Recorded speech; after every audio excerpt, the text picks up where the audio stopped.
could. You don't want to do it on the iPad? I don't know. You don't have one? Oh, whose is that? David's. I wish I'd have known. I got a tablet I could have brought. Okay.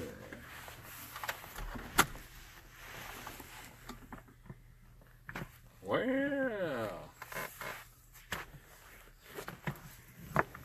You know, David's working on a new intro. David's working on a new intro too, because we, you know, we periodically get the complaints. We're going to throw it in for a little while and then go back to what we do. No, do change is where it's at. Okay.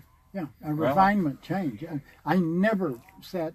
I did some things for years and years and years, but I kept it open mind about it.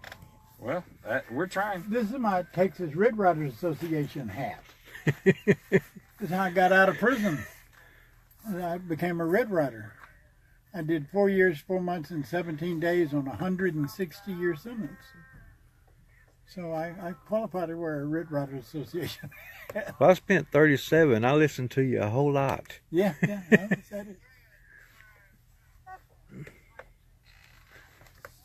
Say, Hank.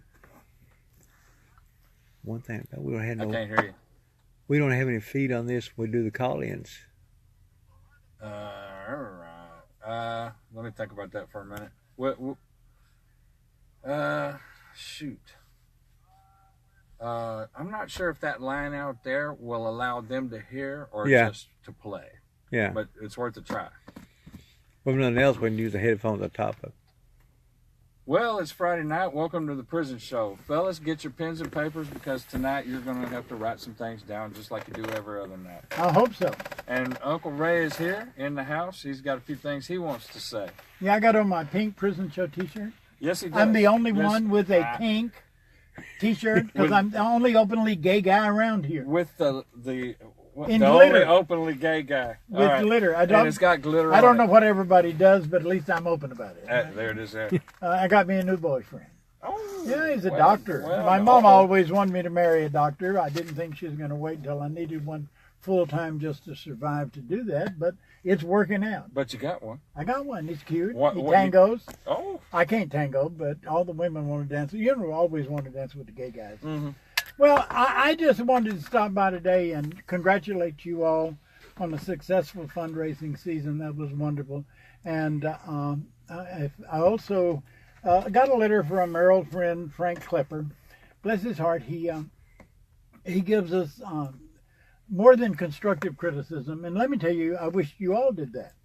I wish you all would care enough about the prison show to give us some suggestions, tell us what we're doing wrong, tell us what we're doing right. Tell us the issues. Tell us the issues. We need to know what's going on. If we don't know what's going on, we can't cover it. I'm very pleased with the direction of the prison show. Now, Frank thinks you can come in here every show and get on the horse and ride off in all directions, but that ain't the way radio works. Takes a little planning. It takes a little planning, and the radio is not about the clever things we say, although we say some clever things. Radio is about the careful management of time, because we can only cover so much in so much time, and we're allotted so much time, and the labor goons is going to give us this radio station at a particular moment, and then our old friend Dean Becker is going to come in and take it over after that. Right. That's the way that works. And it's worked that way for all the years that I've been at KPFT, and that's been a spell. But I want to tell you that I guess y'all made the announcement last week, but the end of the policy to use solitary confinement as punishment is a BFD. Oh, yeah. And it doesn't affect, I mean, I got guys sitting on all the units within the in solitary confinement, Brian. That's not going to affect everybody right away, but it's going to get around to affecting you. And let me tell you where that started. It started right here at these microphones when me and Pat Peterson sat down and we talked about a scheme to get people out of solitary confinement with the grad program. They said it wouldn't work. Executive directors of prison said, no, you don't understand about them gangs. It's blood in and blood out. And if we just start, they're going to get killed. They're going to kill somebody. I said, no. It's a mythology. And you're buying it. Yeah. You may as well be listening to fiction and believing it. But That's what they tell folks, and gets them scared, and then they vote for get tough on crime again. almost 20,000 people later, Yeah. they come to the conclusion, why are we doing this? Well, I read And an article. Collier has got the guts to make it happen. Yeah. Yeah, and actually, David and I went to the PAC conference last week. Yeah. And we spoke with him a couple of times, and I had a couple of questions for him, and he took the copy of the question Sure. and my card, and he's got somebody working on it, so I'll Sure. get some answers. Sure. The thinking at TDCJ appears to be heading in the right direction. And that's amazing, because It's when slow. you look at what's going on in Austin, you think, oh my God, these ultra conservatives going to scrape all the meat off of our bones and feed us to the crows. When in reality, TDCJ is beginning to, and you know who started the trend? Was a little feller by the name of Madden. Mm. Yeah, state representative from Plano, Texas, the most Republican district in the state. Red. Jerry Madden. I met him at Rice University, and he and I bonded up. He's an engineer, not a lawyer, and his purpose in life was not to build any more prisons. And he brought a kind of thinking into the administration of Texas prison work. But guys, I want to congratulate all of those who contributed to the fund to help people with. There's about over $50,000 raised to help people in the flood. Close to 59,000. And I know some of you folks have got some stash back in the commissary account. You're drawing pensions and company pensions and government pensions, and you got money back there. And I appreciate you breaking down to the people, because a lot of people needed it. I raised a little over $1 million to take care of gay, lesbian, and transgendered people who might not be welcome at other shelters. And now we got a surplus, so we're in there fixing people's roofs and their plumbing and putting down their garbage. Because we got to spend the money. We can't throw it's not our money. It was given Right. for them. Then the other thing I wanted to talk to you about is I like that spirit. I like that spirit. And if you've been a long time listening to the show, you've heard me say this 1,000 times. Sit up in your bunk. If you're in a dormitory, look around that room. And you're going to find guys that don't belong in this institution because they don't have the mental and emotional capacity to handle the responsibilities that have been placed on them by their sentences. Those are sad cases. Those guys suffer more than the rest of you do. What can you do about it? What can you do about it? You can stop by and shake their hand. You can tell them have a nice day. You can smile when they're gloomy. There may not be much. I put a bunch of them when I was down there. You could still smoke, so I put a bunch of those kind of folks in the cigarette rolling business. Mm-hmm. They don't have them rollers anymore. No. But they've become a production team, and guys who are mentally less capable than me were independent because of cigarette rolling machines. That was their hustle. Yeah. And if you got to hustle, you can make it. Find something that you can help them get the equipment to do to make their lives a little easier. Because front office ain't worried about them. You know, when the people around you are having easier lives, guess who else has an easier life? Yep. You do. Improve. Yeah. I left prison with a reputation of being a queer convict, and I rode that into the prison show all these years. I know you said these guys out there pulling their teeth out saying, I wish you'd shut up about that. But none of me's free until all of me free, so get used to it. But I love you guys, and I appreciate what you did for the flood victims. Turn around and do that for one another. Thank you. By the way, if you're listening to this show for the first time, it's weird. It needs and deserves your support. You can go to KPFT's website and give right now, even though the fundraising's over and we did a good job. Still need your support. By the way, I've got 2 executions to do next month. Yeah, we made about 97% of the goal.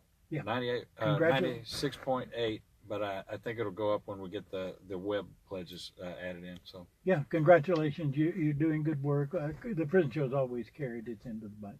Yeah. Now, I got 2 executions to do. One's for Swearingen and the other's for Cardenas. And so I'll be back on the radio to do those things. even though I hate doing that show, I keep on doing it. And Clinton, sorry about the loss of your friend Robert. I got a beautiful picture on the internet of you and Robert back to back in adjacent cages in the visit room. And it's getting rave reviews from all over the world. Good night. Thanks, Ray. Always a treat when we have Ray Hill back in the house here. And he was willing to come up and start off our pitching, and he's willing to come in and say good night to the pitching. Night, Ray. Nice to meet you. Okay, well, we've got Paul Morgan, defense attorney, who was on, 6 weeks ago, I guess. Yes, sir. And he's in the house and has some things he wants to talk about. Yes, sir. My name is Paul Morgan. I handle all types of cases, anything small, anything big. I deal with complex killings. I deal with small DWIs. I've gotten great results, and I'm also taking on appeals and writs right now. There is a particular case that I want to bring to y'all's attention. There is a gentleman sitting in the Ellis unit by the name of Vernon Brooks that I want to talk about, because this man was wrongfully prosecuted on a Harris County style case that every time I think about it, just kind of makes me die inside.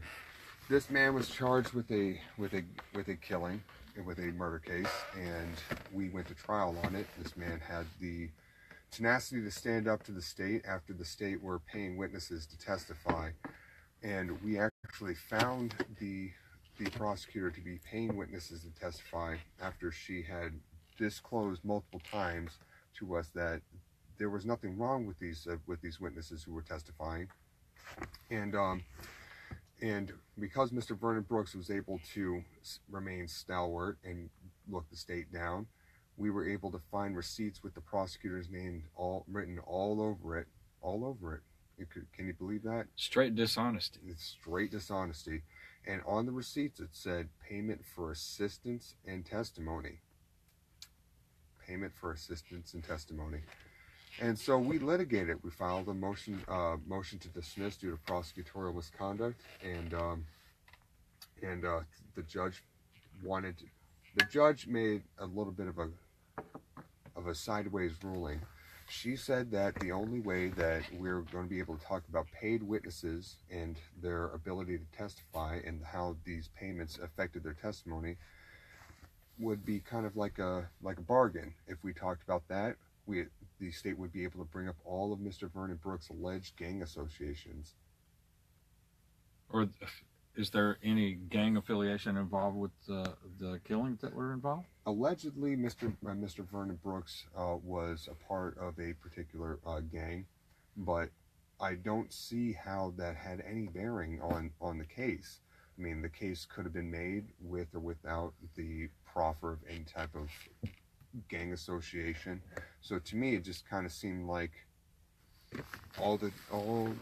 the entire deck was stacked against Mr. Brooks. Mm-hmm. And I know for a fact that if you're being prosecuted in Texas, it's not just in Harris County where you reach cases like this. It happens all over the state. And the saddest thing is that typically speaking, the only time a defendant or someone who's fighting a case can know whether or not they have anything that could possibly exonerate them or something that they can use to possibly impeach a witness is after they're already sitting in prison on a case that they could have beaten, on a case that they could have beaten down if they would have just known that they were being wrongfully prosecuted. So if a jury knew that, and there were 3 of them, if I understand correctly, right? That's correct, yes. 3 paid witnesses against this man. So if the jury had known that the bulk of the witnesses apparently were paid to come in and give this testimony, the things could have gone totally the other way. I believe so. I mean, with the state's proffer and their case in chief, the jury was out for, like, if I remember right, like 3 or 4 days, and they started off more than I believe it was like 7 and 5, 7 being not guilty, 5 being guilty, and the judge wouldn't let them be hung, and made them deliberate for an extended period of time. And I think that had they known that these witnesses were being paid to sit and talk about what they were being paid to talk about, that could have tipped the scale. Yeah. and I think that's just a sad thing, because our government has the responsibility not to seek a conviction, but to see that justice be done. And more often than not, when you get to these big metropolitan areas, you have these prosecutors being promoted on these huge judgments. That if they can send someone away for like 50, 60, 70 years, or if they can get like a life sentence, all of a sudden they're looking at felony chief. All of a sudden they're looking at going to a specialty division. All of a sudden they're looking at a higher salary increase. They're looking at more respect in the community, and that's just not right. And possible political run later, like so many of them do. Right. When Devin Anderson was running, our past district attorney here in Harris County, she was parading all of her executions like a hunter, if you go into someone who hunts regularly and you go into their house, you see all their trophies up on the wall, and that's just a disgusting thing. These are human beings that you're dealing with, and Harris County is leading in exonerations, be it through DNA, be it through suppressed evidence. You can't just be doing that. Witnesses recant, all that type of stuff. And moreover, these are tragic events. These are, no one wins in a case like that. You have a victim who has suffered a horrible set of facts. They've lost a loved one, they've lost someone that's close to them. You have a defendant who's fighting for their life, fighting for 20, 30, 40, 50 years out of their life, and just, it's not something to parade around. It's not something to nothing to be proud of. No way. No. It occurs to me that when, like, for instance, if somebody's on death row, they've been convicted and everything, the family thinks they've got, some degree of closure or whatever. Then the person gets exonerated, and come to find out, law enforcement went the wrong way the whole time, and now the family's right back at zero again. They don't know who killed their family member, and the victims are all victimized all over. And that's the stakes. Right. And that's just horrible. It's like what happened with Kelly Sealer and David Kemper. Kelly Sealer was hyper-focused on getting David in prison. She was not let go with the statements that were going to show that there may have been a suspect, or that maybe David Kemper wasn't the right culprit. She was adamant that David was the right guy. And now that Stanley Snyder was able to put that on his admit or not to feel it's bad. And Harris County fighting that case again. And not only is he fighting the case again, his family's going through that exact same set of things. And that's not fair to either side.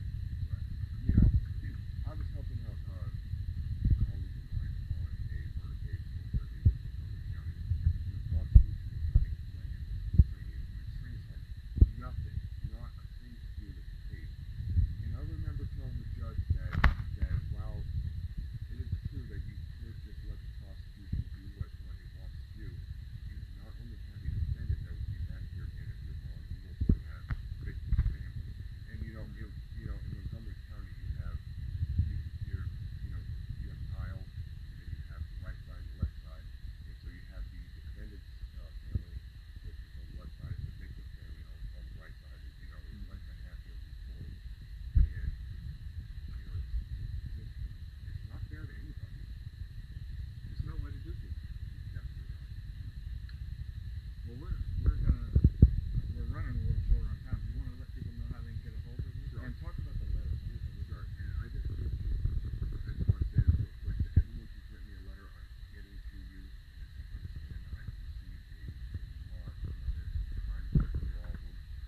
I'm doing everything I can to make sure that I promptly and thoroughly respond to all of y'all. So and I appreciate all your patience, and I appreciate the shout outs. I will get to you. If you haven't written to me and would like to, feel free to shoot me a letter at 917 Street, Floor 4, 77002. My name is Paul Morgan, and you can find me online, or you can have your family members look out to me. And again, that address is 917 Franklin Street, floor 4, Houston, Texas 77002. And lastly, I just want to give a shout out one more time to the Ellis unit in Vernon Brooks. I'm with you, my man. Hopefully one day that we can show everyone that you're sitting on a sentence that you shouldn't be sitting on. Amen. All right. Well, from Paul Morgan, defense attorney, we have another defense attorney here, Miss Thalia Dubose, and she's pulling up to the microphone right now. I am. Hello, everyone. Again, as stated, I am Thalia Dubose. I mainly practice criminal defense, but I also do some civil litigation as well. Oh, excuse me. I got a little sidetracked there. All right. Okay. So, So the Earl Carter Institute Innocence Project was supposed to be here tonight, and she so kindly stepped in, filling their shoes and filling our time, so that you can hear a little bit more about what's going on. You know, you just heard what Paul had to say about things, and she's got a subject she wanted to talk about. You know, we've had for the last, well, I don't know, years now, really. Absolutely. It's been going on forever, really, but you know, everybody's all concerned about teachers having sex with students, inappropriate contact, inappropriate behavior, and things like that. And she wanted to talk about the disparity between the sentencing of women teachers who are involved in these things versus men teachers who are involved in these things. You know, when a woman does it, it seems to get a little bit swept under the table. I think it's glorified. Oh, well, yeah, in a way, it kind of is. That's true, yeah. Yeah. They're sought out for interviews and stuff, whereas the men are chased down and hounded and sent Nailed to to the jail, cross. nailed to the cross. Yeah. Before the case has even been sent to court. And so, as was stated, I do want to say that I'm not feeling technically in for the Innocence Project because I have volunteered my time for over the 7 years, dedicating my time to helping those who have written into the Innocence Project. As a part of the Innocence Project. Absolutely. Absolutely. Yeah. And so, before I get started on my feelings about the disparities, I want to say that first and foremost, these are felony offenses. Mm-hmm. And in the state of Texas, we have 3 degrees of felonies. We've got 1st degree, 2nd degree, and 3rd degree. And I looked at the punishment range when there's inappropriate or sexual contact with a child. Mm-hmm. And that can be a 3rd or a 2nd or a 1st, but typically 20 years, that you can get 20 years in prison, which is a 2nd degree felony offense when you are in a authoritative position or a superior position, and you manipulate that position in order to gain the trust with a... We lost signal? Yeah, we're all right. Okay. And so I do want to say that that is a serious offense. And so I don't take lightly, or anyone should take lightly, the crime of sexual intercourse or sexual contact with a child. Because after all, we send our children to school for education. Exactly. And not that type of education. And not, even if we sent them there and sexual education was a part of the curriculum, we don't mean that you actually teach different. them. It's very, very different. Quite different, yeah. And so what I have seen over the period of time, and I think that I don't believe that this is a new phenomenon. I don't believe that teachers are just now sleeping or deciding to sleep with students, but because of the time and difference in age, it's more publicized because now children have smartphones and they also talk because they're children. That's what children do.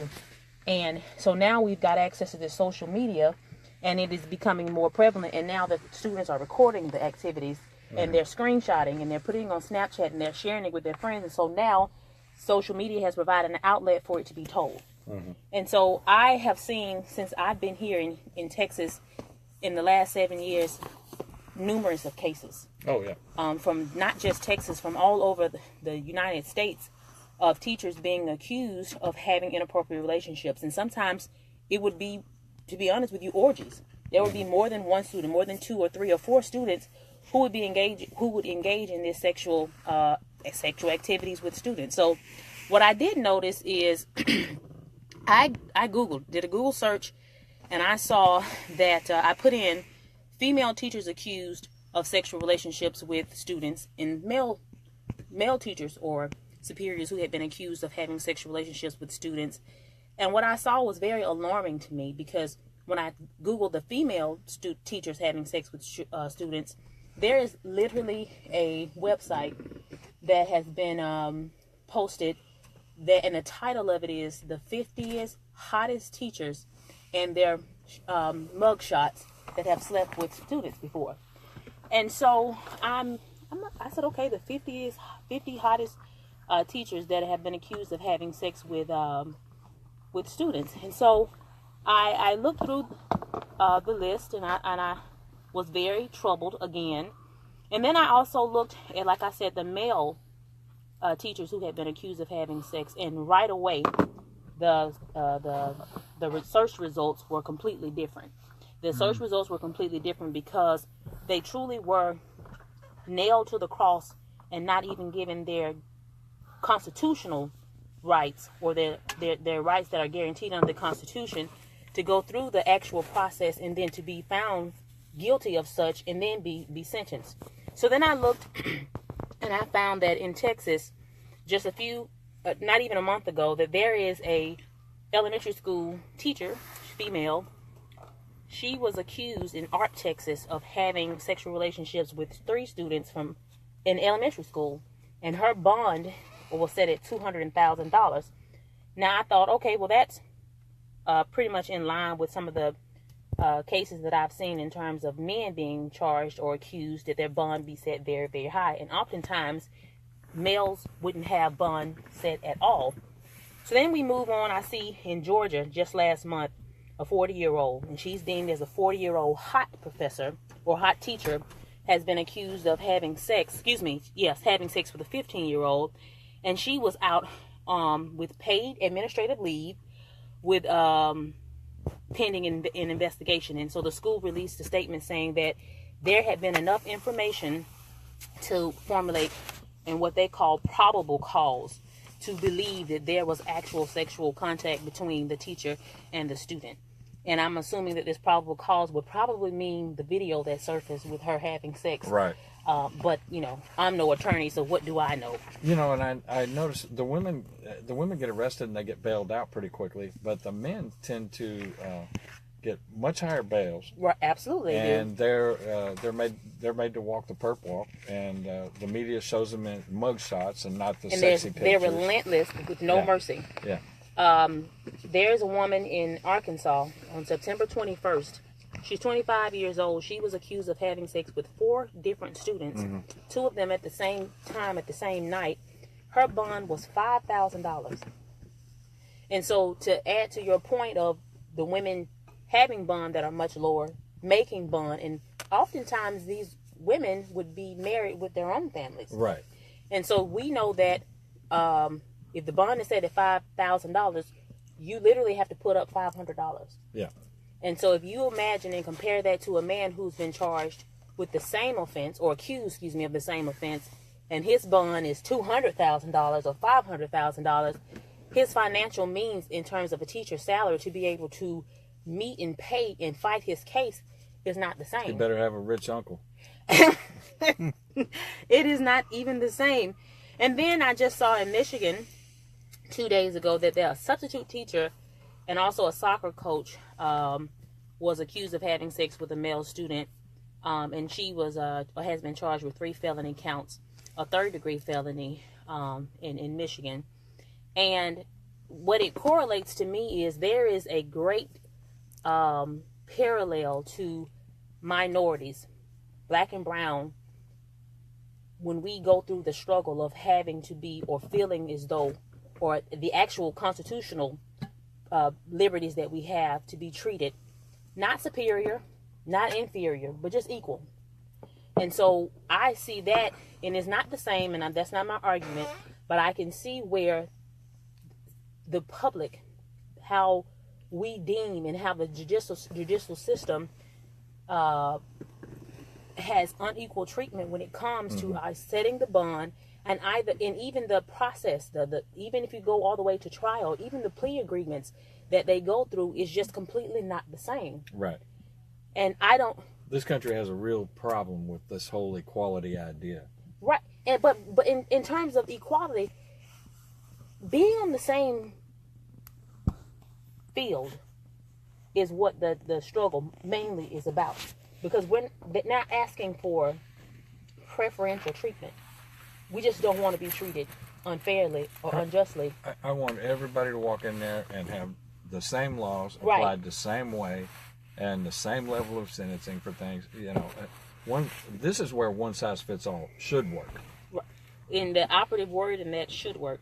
Yeah. But we know that that's not the case. So, ironically, I also did further research, and I saw that the House in the Texas legislature passed a bill, and this is House Bill 7, and it would penalize principals and superintendents who purposely hide incidents of teachers having sexual or romantic relationships with students. Because oftentimes, I've often learned that there were inappropriate relationships that the administrators knew about, but because they did not want that public attention to be drawn to their school for whatever reason. Just like Harvey Weinstein's company. Absolutely. You know, they hide it because they don't want to have to deal with the backlash. Absolutely, they do. Yeah. And that's even if you go as so far as rapes that are reported. Those things are really kept under the rug, they're swept under the rug, and they don't want that cloud hanging over. Well, we're running out of time. I'm getting the signal. No! However, how can people get a hold of you? They can get a hold of me several ways. So I have a law office, and it is the law office of Thalia M. Dubose. I am located at 3013 Fountain View, Suite 145, Houston, Texas, 77057. All right, you're going to have to run through that Absolutely. slowly. 3013 Fountain View, Suite 145, Houston, Texas, 77057. And my email is THALIA.D as in David, U, B as in boy, OSE @gmail.com. Well, thank you for coming in, especially at the last minute like this. You know, we've had you in. We'll have you in again. Don't worry about that. You know, David is listening tonight. David, shout out to you and Dee Dee. They're over in Destin, Florida. Oh, nice. I love vacation in Destin. Right? Absolutely. It's beautiful there. Yeah, well, I'm not even sure exactly what they're doing there. I know he's told me, but I'm so scatterbrained. Yeah, I hope he's having fun. Yeah, he deserves it. Probably she fishing. Deserves it. Oh, yeah, they're probably fishing. Yeah, that's exactly what they're doing. I bet you. And I would be fishing too, right? Right. Okay, update on the Astros. Go Stros. Dodgers 1, Astros 5, top of the 6th. So, go Stros. I think they're going to lock another one up tonight. I love it. Let's go. And after that one the other night, That was some Beautiful. game. that was some beautiful. game. Oh my goodness. Yeah, I'm not a huge sports fan, but I almost fell off my bar stool. You know. Yeah. I did fall off my bar stool. I can see he injured his arm. He's in here in a sling. Why is his arm all wrapped up? I thought maybe his wife, finally had enough, but. Thank you, guys. Thank you so much for coming Have a in. good night. And we'll have you back again soon. I know. Please do. Thank you. Okay, so now we've got to move on to death row news here and death penalty news, actually, Right. with David. Well, thank you, Hank. And welcome back into the house here. Thank you. You didn't run back to, Colorado right away. Nope, we're here. They've had snow up there 3 times already. Oh, no, believe it or heck not. with that. Yeah, puts it on my no-travel list. Yeah.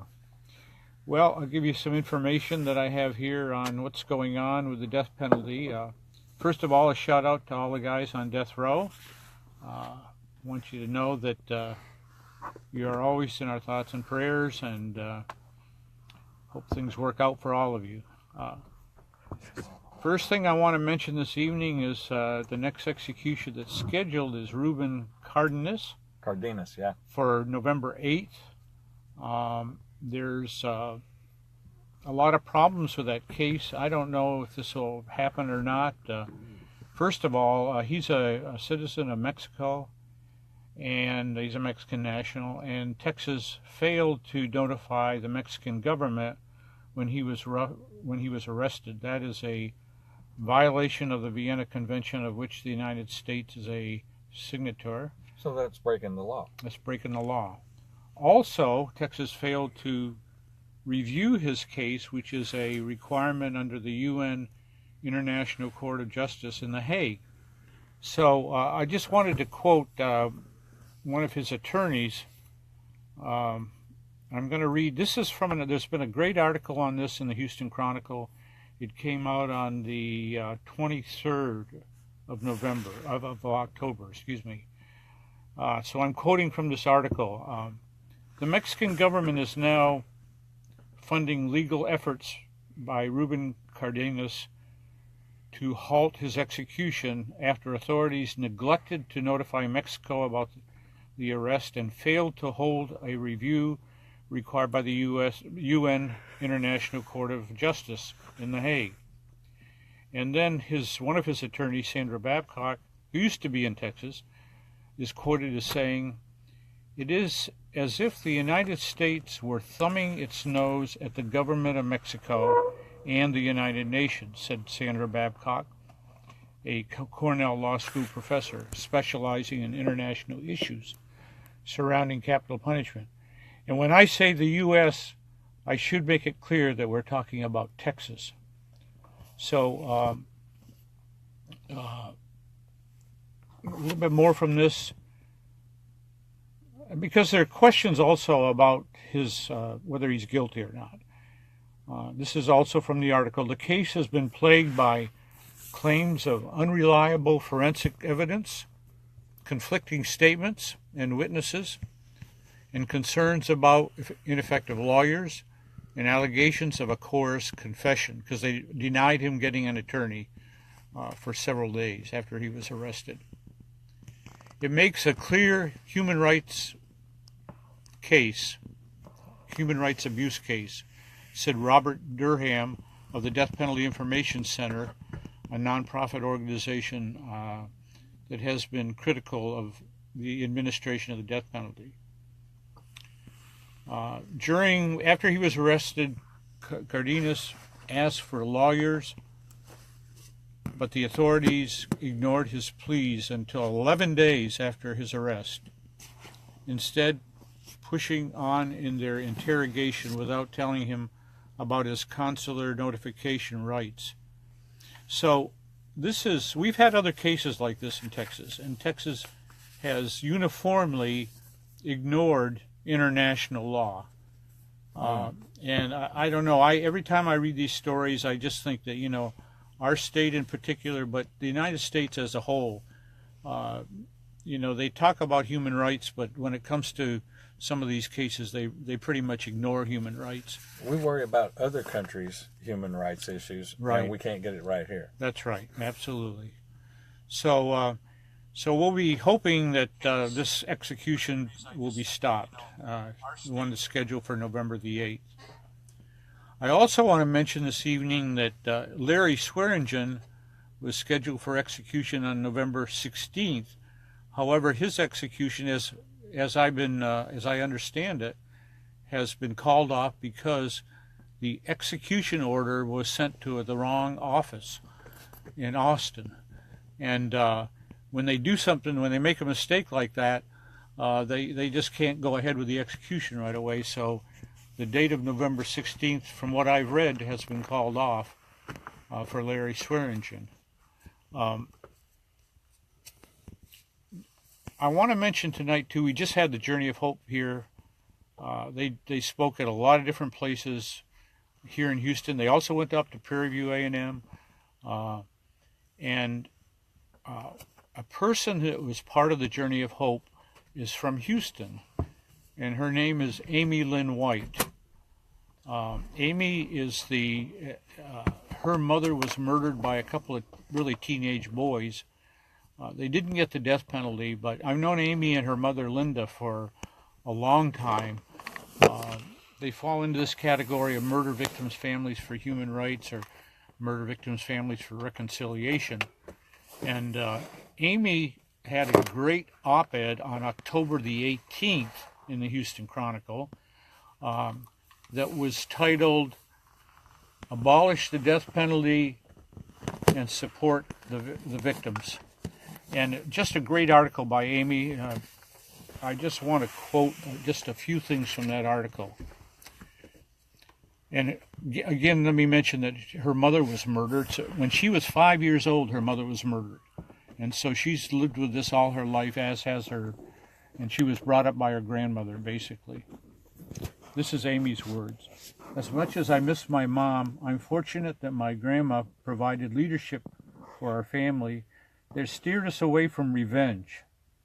She understood that executing the killers wouldn't bring her daughter back. Given how long death penalty cases take, I believe that not having to wait decades for an execution allowed us to move on with our lives and on some level to heal. That is one reason I now advocate for ending the death penalty. The biggest, again quoting Amy, the biggest myth about the death penalty is the one promised by politicians and prosecutors. They say that the victims' families need execution so that they can have closure. That is a false promise because no amount of killing will bring my mom back. So I don't know how many times I've heard politicians in this state, including governors, saying we have the death penalty for the families of victims.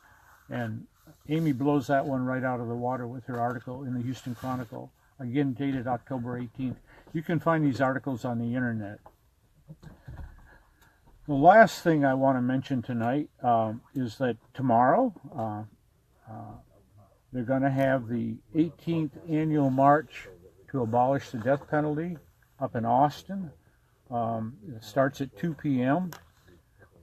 There will be a van leaving the Shape Community Center at 8:30 a.m. And I don't know what the status is in filling up that van, but I tell you, if anybody shows up at the Shape Center and wants to go up there, they'll find room for them one way or the other. And if you want to call tonight to check on that, call Gloria Ruback at 713-503-2633. And this is the 18th annual march. So this has been going on for 18 years, this march up in Austin. And it's always been an inspiring event. So that's my report for tonight. Again, our best wishes to everybody on death row, their families. And as people know, we always keep the victims of crime in our thoughts and prayers too, because they've had tremendous suffering. And sometime if you get to meet somebody like Linda White and Amy, they're just inspiring figures in what they've done to deal with what happened in their family and to speak out against the death penalty. So there you are, Hank. Well, thank you, David. As always, if you want to write to David or any of our death row team, you can write here at 419 Lovett Boulevard. They get the letters. If you've got David's address on Bromwell Station, that's a good address too, and David will make sure they get it as well. Absolutely. All right. Well, thank you so much for coming in. Glad to see you and the missus. It's good to be here, and like you said, to start off with, go Astros.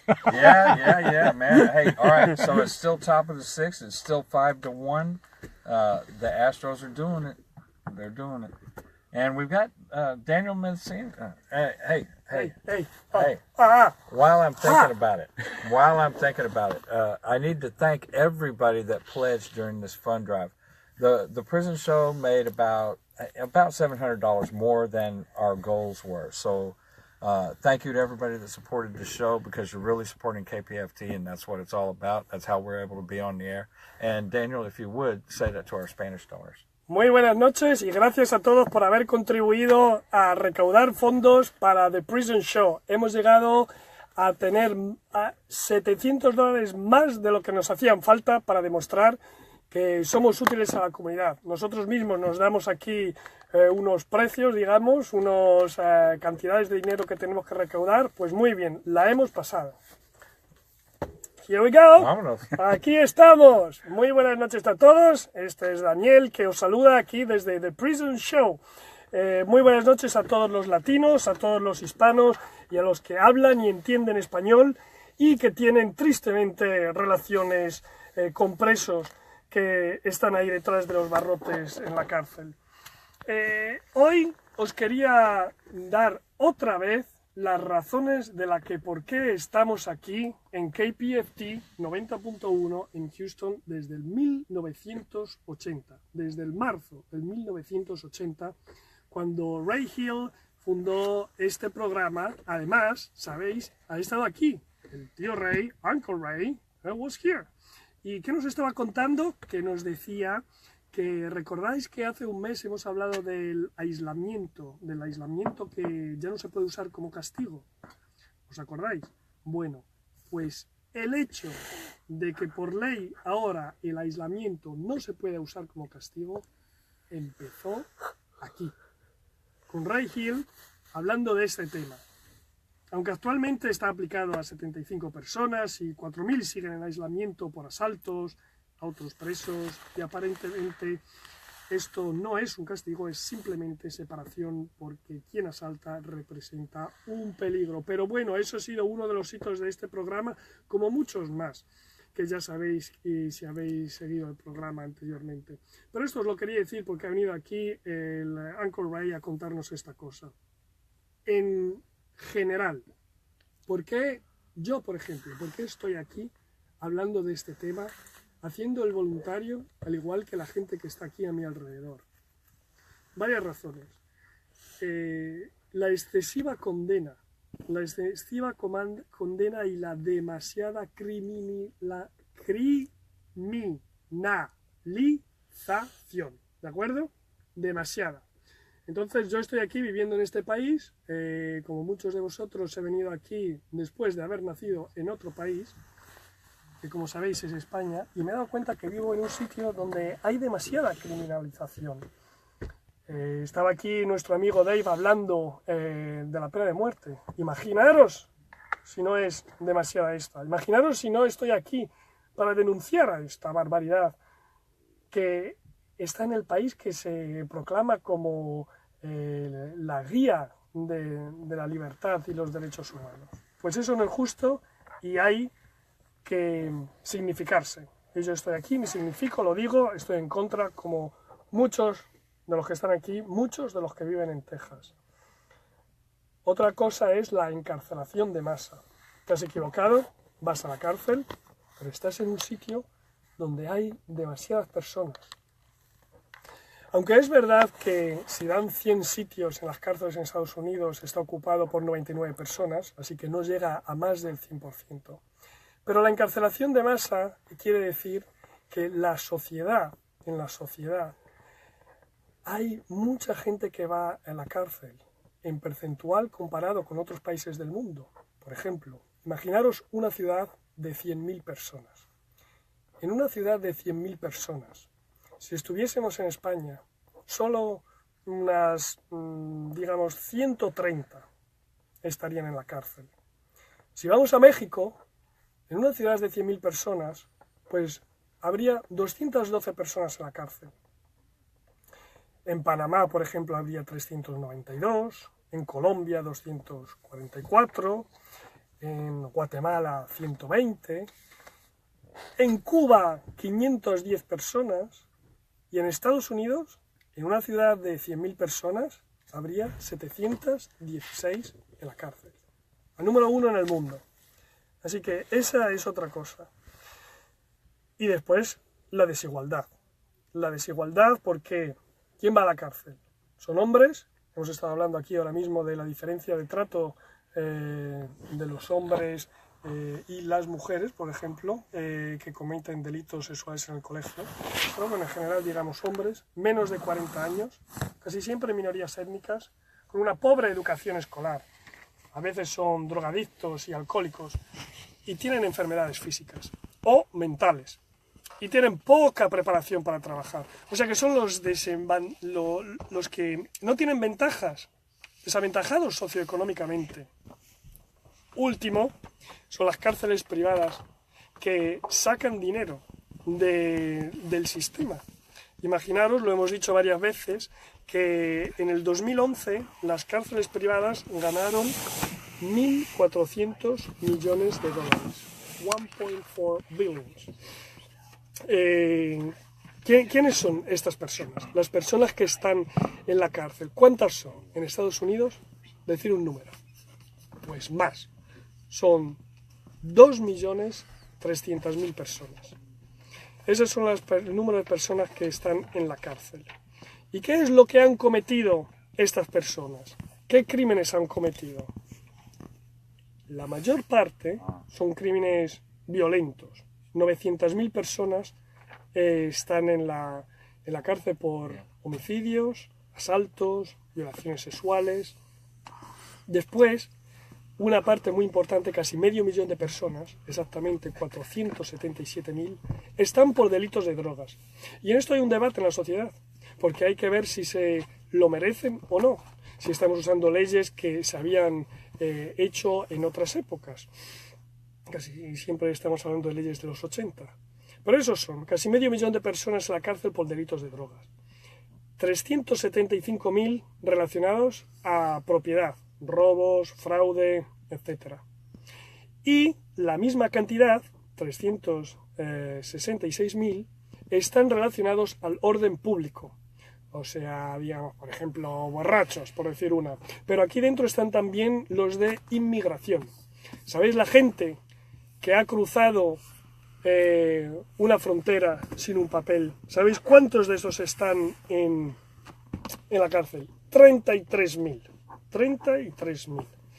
Que son casi el mismo número de menores. Porque hay también 33.000 menores en las cárceles de Estados Unidos.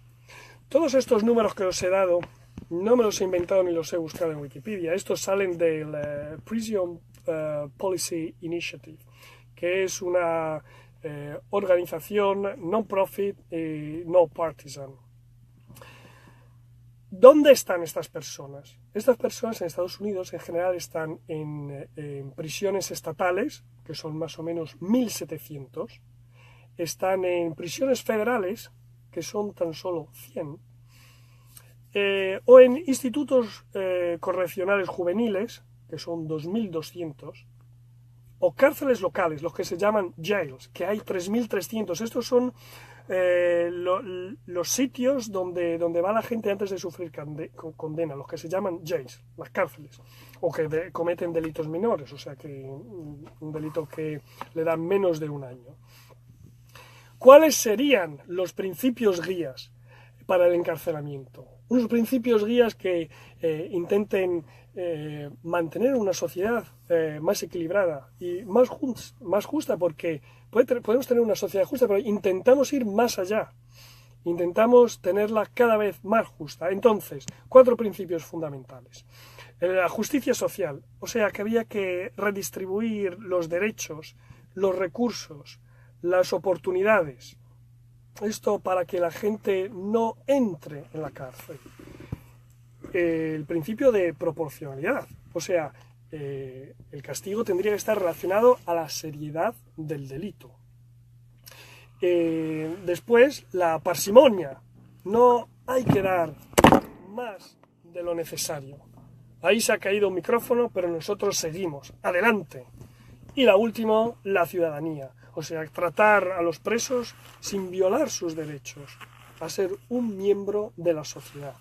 Y por eso necesitan atención a la salud y a la educación. Pues bueno, pues con esto he terminado. Os saludo. Espero que os haya informado con estos números que derivan del National Research Council, el Prison Policy Initiative y el Institute for Criminal Policy Research. That was my piece, Hank, and I think that I summarized here some numbers to explain what's going on with the criminal system in the United States with respect to other countries. Well, we have, this is one of the things with the United States, particularly where the death penalty is concerned. We have aligned ourselves with what we consider as a society here the worst nations on earth when it comes to human rights abuses and they're just behavior as nations. Iran, who we consider an enemy, China, who we consider an enemy, North Korea, who we consider an enemy. These are all the nations that have death penalty. And we've aligned ourselves with them because we stick to the death penalty. even though we want to pretend we're a better nation, yet we do the same bad things. I haven't seen China running around the world attacking other countries lately, although we do it. So that's one of the reasons why I'm here. I'm volunteering with the Prison Show, and I see around me many other people that they care about these things, and so we want to tell the people that they are there in death row that there's somebody here caring about that. There's somebody that is related to the death row, somebody that was exonerated, and there's somebody that has nothing to do physically with that, but still caring about these people, caring about the people. Yeah, and we get exonerations here in Texas as well, just like other places do. So the fact that we put people on death row who, in the end, turn out to be innocent after all, also tells me that we've executed innocent people, and we need to cut the crap out. Yeah, it's that simple. Just cut the crap. And we know Dave tell us that the numbers are around 4 or 5%. Of innocent people right. that are killed. If you do the math, that's where it comes out. Okay, Astros update. The Dodgers came back in the top of the 6th and made 2 points. So it's 3 Dodgers, 5 Astros. The Astros are at bat. 3-5 ganan los Astros. Go Astros! Come on, you can knock those 2 back right quick. Captain Tom, you gotta. Que alguien me explique el béisbol, por favor. Por favor. Más fútbol, menos béisbol. Go Astros, yep. Hey, Look, we got to get us a winning team here that goes all the way through and takes the series. It's about time. Por favor, escribirme al 419 Lovett Boulevard en Houston 77006 y explicarme el béisbol. Yo soy uno de fútbol. So. If you're listening, can you get a hold of me here at the station? The number is 713-526-4000, and call the business line and leave a message for me how I can get a hold of you. And or George White, if you're listening, and you can get a hold of him. Yeah, please let me know how I can get in touch with him. I've got a situation I want him to help with. We need to remind people that we're still taking donations. Well, that's true. The pledge drive is over, but it's never too late to give. It's never too early to give for the next pledge drive. The Prison Show always needs It's always right to do the right thing. It's always right to do the right thing. Amen. Okay, well, the last couple of weeks we've had to pledge drive, and that means we had to take up some of the time pitching and everything. So tonight we're going right to the calls, and hopefully we can make up a little of that to you. Juana from excuse me. Hold on, Juana. Let me put you on hold. Okay, hit them. But we don't have commercials. Commercials. We don't have commercials. We have PSAs. From 11 a.m. to 7 p.m. at 1900 Kane Street in Houston's old Are you out? 6th Ward Yeah. Hank. You're taking off, huh? Hank, behind you. 18th iteration. Mecca's He's coming over. Dia de los Muertos Festival has been What? a public No, celebration come on. of community folk art traditions What? that commemorate family and community ancestors. Festival events include a community altar ofrenda exhibition, food from Latin American countries, vendors selling authentic Latin American Day Thanks, of the Dan. Dead arts and crafts, and multi-stage live music and dance performances. KPFT, Houston. Okay. I don't either. Hello, dear listeners. Today we want somebody else's money for a change. That's right. We want available money from the Corporation for Public Broadcasting. The Corporation for Public Broadcasting puts aside a stack of money every year for nonprofit educational community broadcasters like KPFT. We want to be sure that KPFT is ready and able to receive our fair share before the politicians slam the door shut. But, that's right, there's always a but. To qualify for this money, a crucial requirement is that the KPFT Community Advisory Board conduct a survey of KPFT listeners every year. All we need is 2 minutes of your time. You can help KPFT be ready to get somebody else's money by going to kpft.org and completing the short survey. It's 2 minutes, dear listeners, just 2 minutes. Go to www.kpft.org. Click on the survey button and complete the short survey. We thank you, dear friends. Thank you so very much. You're listening to KPFT Houston. Okay, well, we're back, and let me go now to Mexico City. Juana, calling for the Pulaski unit. Sí, buenas noches. Mando un saludo muy especial para Rubén Cárdenas, de parte de su abuelita doña Cleta. El siguiente saludo es para mi hijo Jan Ramírez, de aquí de México. Le mando el saludo, esperando que se encuentre bien, que son mis mejores deseos, que esté bien, que se encuentre bien, que haya tenido una buena semana, y que también tenga un buen fin de semana, y que y también quiero decirle que ya Melissa ya está en Bronxville, ya no está aquí. Están en Bronxville, yo creo que ellos le van a hablar de allá, y ya, ¿verdad?, para que se ponga de acuerdo Melissa para ver cuándo van a ir para allá.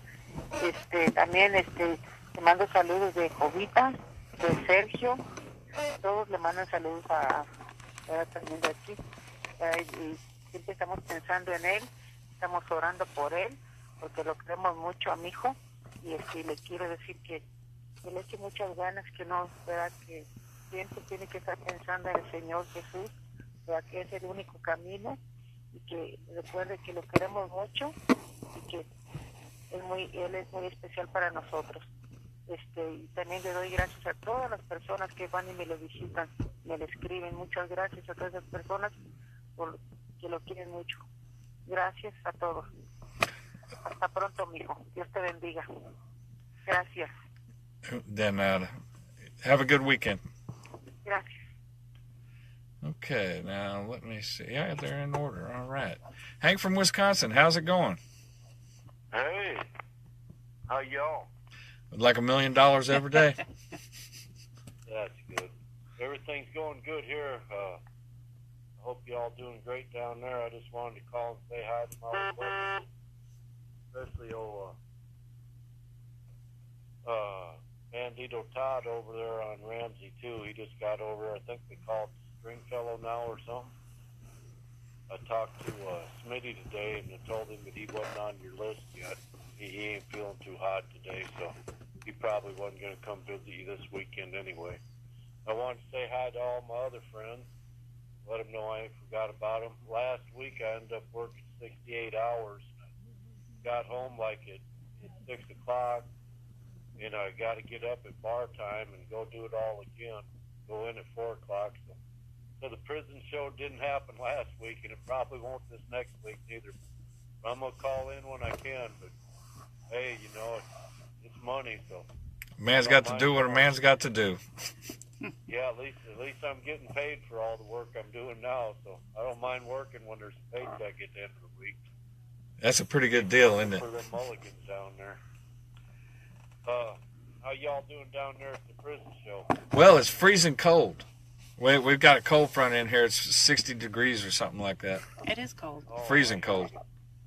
Old Peg went and let the dogs in this afternoon and said it's snowing out there, so we got some snowflakes this afternoon. Did none of it stick or anything, but I've been riding motorcycle all week long. We rode and went out to eat last night and stuff, but I don't know. I think my riding days are over with next spring now. Yeah, getting that way, isn't it? Yes, sir. Hey, thanks for everything y'all do down there, and I'm going to try to get down there around Christmas time and see y'all. All right, come on. All righty. Bye-bye. All right, bye-bye. Brianne from Toronto calling for the Polinsky unit. How you doing? I'm well. How are you? Like $1 million every day. Yeah. Are you? Yeah. Astros are winning, so. Yeah.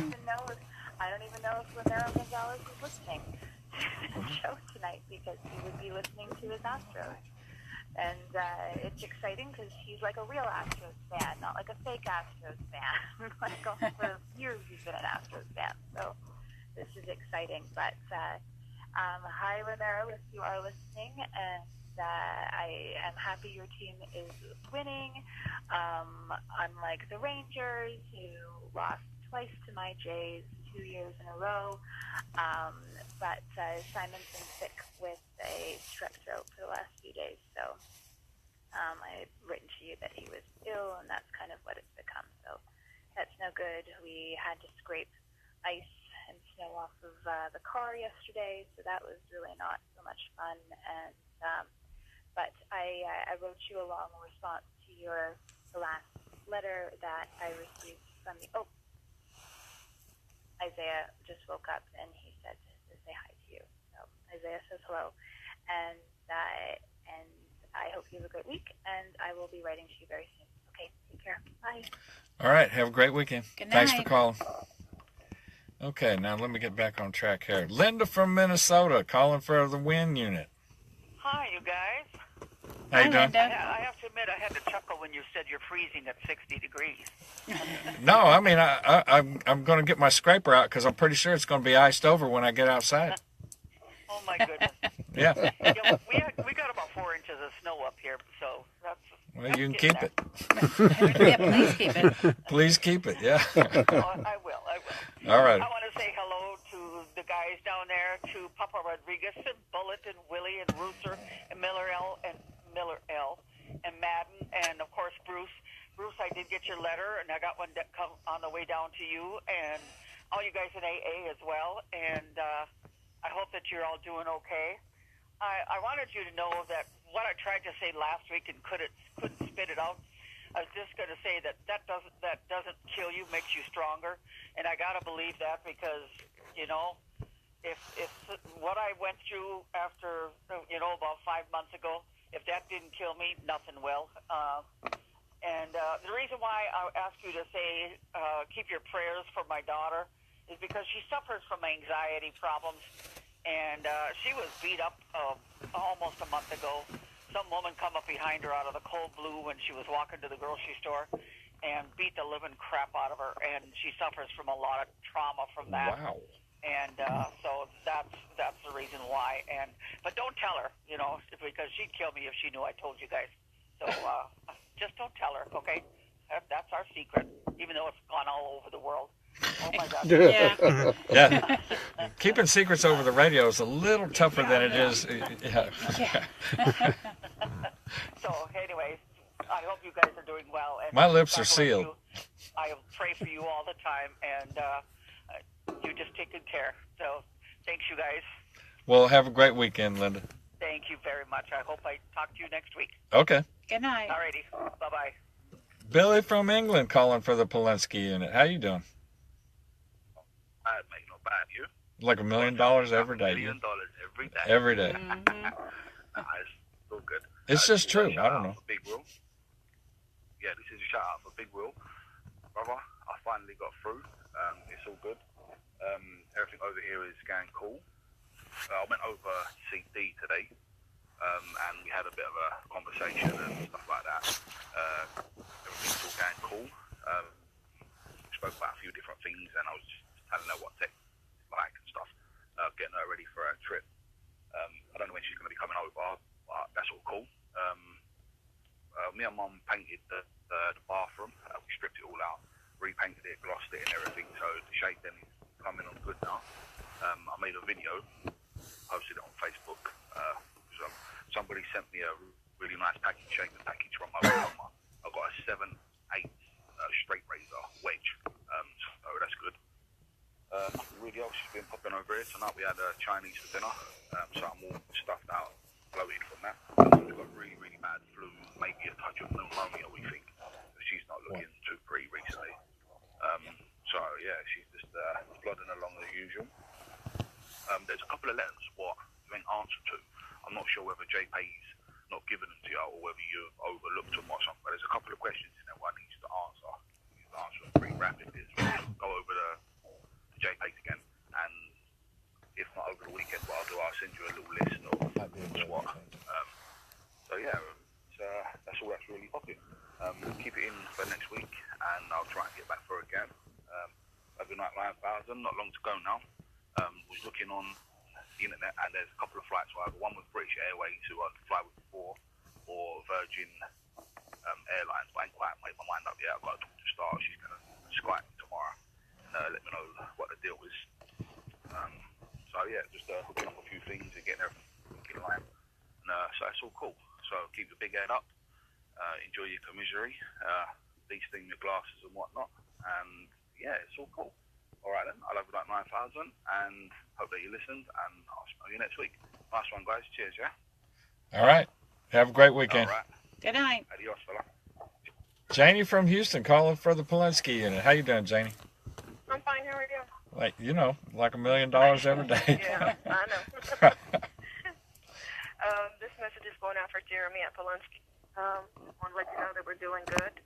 I got a couple of letters from you yesterday, so I'm caught up to last weekend and everything. So we're doing good. I did read on there where you said that a visit was attempted and you denied it. Well, I told you it was going to happen. It's supposed to happen again this weekend, but, you know, you didn't want to listen. But, again, I told you. But other than that, we're doing good. I came up to work today. Somebody wanted to tell you hi, so hold on for a minute. Hi, Dad. I'll get you your shirt. I got this stuff in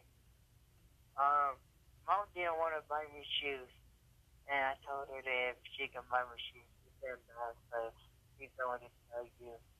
But I told Mom to buy me some shoes. She didn't let me. So I'm waiting for you to come out there and buy me some shoes because she don't want to. So I want to say, so I love you, Dad. Love you. Bye. Okay. We went to the mall today and I went to go buy you some Astro shirts, and he wanted some shoes, like $200. And I told him, no, do that when you came home. Because he said you were spoiled. And I said, yep, and I would tell you that you're spoiled. He didn't think I would, but he's doing good. He's doing good at school and everything, and everything's going good at the house and all that. So, other than that, your cousins, the Quates, wrote me. One of them wanted an e-com, and the other one wanted some money, so I went ahead and did that for them. So, in case they write you and tell you, I already did that for them. Other than that, we're all good. But I'll let you go, and I'll write you over the weekend, and I'll call the show on Sunday night, too. So that way, you know, see if somebody can give you a message and all. But I love you, and I'll talk to you later. Thank you. All right, y'all have a great weekend. Okay. Bye. Judy from Florida calling for the Polinsky unit. How you doing, Judy? Very good. How about yours? No, I'm not even asking. You know. Before it said be three in a row. Yeah. I am calling to shout out to Rodney Reed. Happy date night, Rodney. Hope you're doing all right. Hey, I'm sending four cards from your supporters and one envelope to you. One of those is from me. I'm hoping to mail it out on Monday, but just wanted you to know how many to look for so that none of them go conveniently missing from the mailroom. Short-staffed this week at work, and that really was no fun. I'm hoping that everyone is back by Wednesday. It's been 3 months since my team has been fully staffed. The two there that have been there through it all are a little exhausted. Julie's trying to call in. I know Tiffany's calling in. Haven't heard from Mary Beth. I'm hoping the JPAs are getting to you again in a timely manner. If you've mailed anything out, just letting you know nothing has reached here yet. It looks like our cooler weather is going to hang around for another week. Can't wait to be able to go on walks with you. The moon and stars were really, really bright last night. Just know tomorrow night is a go, and that it will always be a go unless you hear differently from me and a JPay. Otherwise, it is safe to assume that I will be there. Hoping that you receive the pictures in the first two cards. 4 to 6 more weeks until Judge Shaver issues his recommendations. We have the official countdown on your page. Every Friday I post a new comment about how much time is remaining. You know me, I love countdowns. Everyone here says hi, no plans, typical stuff. Keeping everyone at work up to date on your stuff. They're wanting you to come for lunch when you are out of there so that they can finally meet you because they've heard so much about you. They feel like they know you. Well, I'm going to start saying my good nights. I love you, Rodney. Stay strong. Keep the faith. Continue to hope and dream. Our dreams are alive and well. Thinking of you and praying for you. 560 and 626. Sending you lots of hugs and good night kisses. Sweet, sweet dreams. Mwah, mwah, mwah. Thanks, guys. Have a wonderful weekend. Love you, Rodney. All right. Have a wonderful weekend. Thanks, you too. All right. Now, the record for the night of who's been waiting the longest, Tiara from Beaumont. How you doing? Yes. Hi. Hello. Can y'all hear me okay? Yeah, we hear you fine. Yes, I have been waiting a while. You said the record. Yeah, it is for tonight. That's the longest wait of all night tonight. Yeah, I held on though. So thank y'all for taking my call. All right, so this shout out is for Blaine Milo. Hey Blaine, hey big guy, how are you? It's me, it's Sierra. I heard you had a great visit with Miss Linda, and of course, thank you, Miss Linda, for visiting. Blaine, I'm not sure when I'm going to get to visit. I know it's going to be in November, but I'm just not sure when. So just keep replying to my letters, and I'll reply to yours until then. I hope you got my letters with his newsletter and the other stuff that I had sent in there too. You'll know what I'm talking about. Remember, the music game will be 60s and 70s next visit. Okay, that's what we're going to do. We're going to do 60s and 70s. Jerry, Mom, and Momo say hello, and they're praying for you. And also a message for John Thiessen. Angie says hi. She got your letter, and she wrote you back. She hopes to hear from you soon, okay?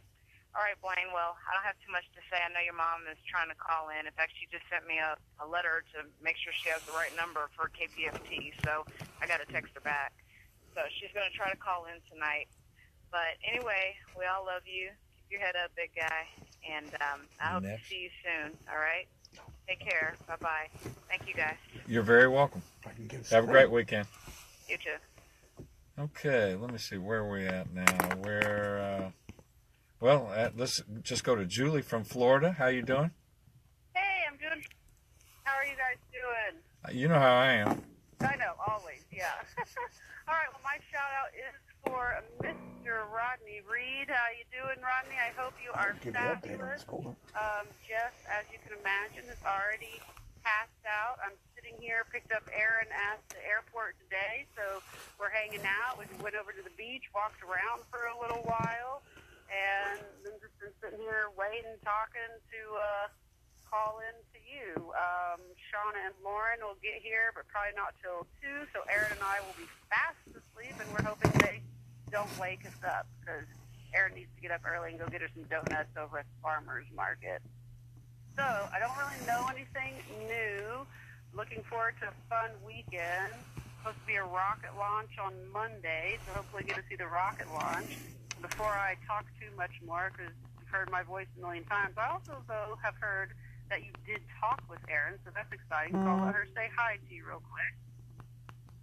Hey, Rodney, how you doing, darling? You having a good night? I hope you are.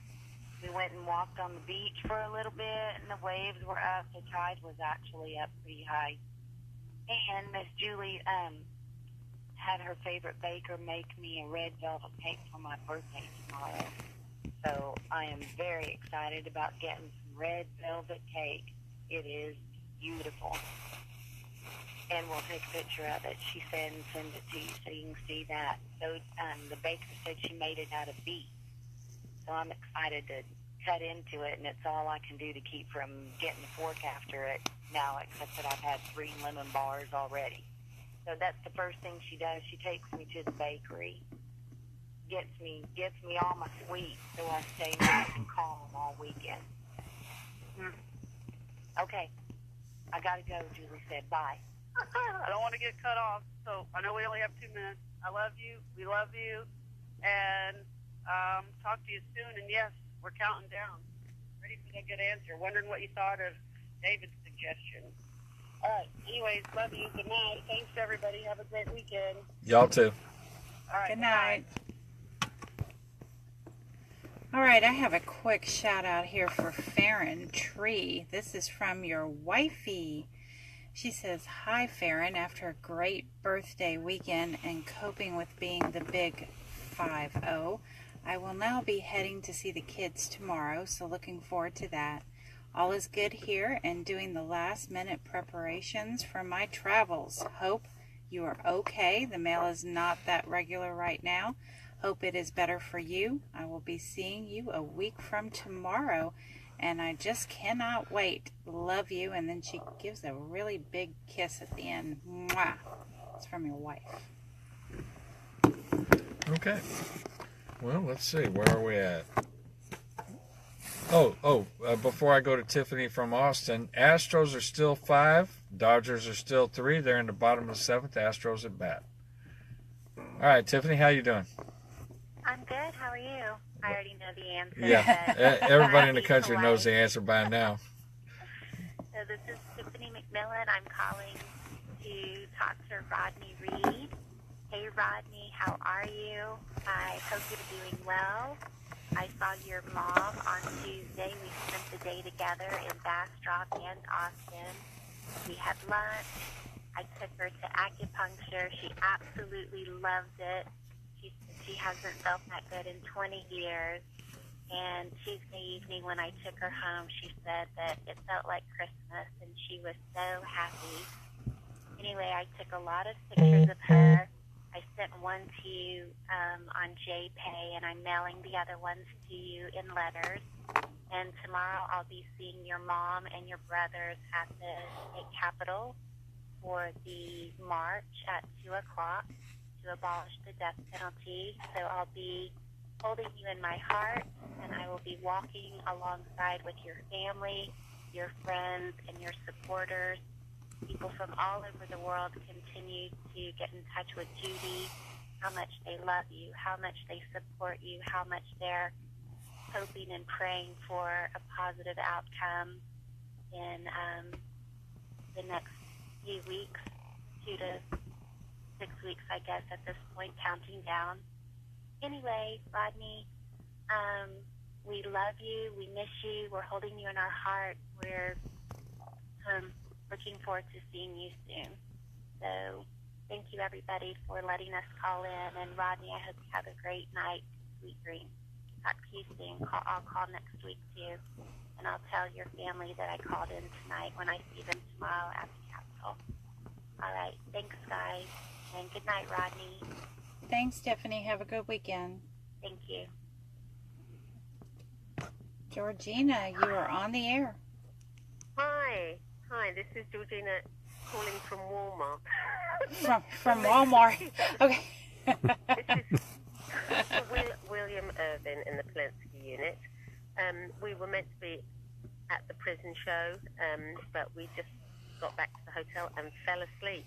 We're so tired and jet lagged, so I'm going to come and do that next week, hopefully. And in the meantime, Will, it was great seeing you today, and it was I don't know, it was a good visit, but I've sort of come away with loads and loads of ideas of things I could be doing and stuff like that. So I hope you're feeling good about the visit today. But I wanted to give a shout out on your behalf to some of your friends. So I'll read this out from the letter you sent me, and it says, this is a shout out from William Irvin, aka Diggy. He wants to give some shout outs to Joey Ivy, Northside, Raymond Cardwell, Danny, Kevin Gilson. Oh no, I've said that wrong, haven't I? Sorry, Danny Webb, Doc, Louis Hanny, Dutch, Jason Ray, Jerome Willison, Iceberg, Kevin Gilson, and Chris Sheffield. And then it says, oh, I'm going to cringe when I say this. Y'all keep, you say it. Y'all keep your heads up, and I'll see y'all soon. There you go. And that was Angie. I'm sorry. I'm a bit stressed out. Are we going to see you? To sleep. Hey, Georgina, are we going to see you? Sorry? Are we going to see you?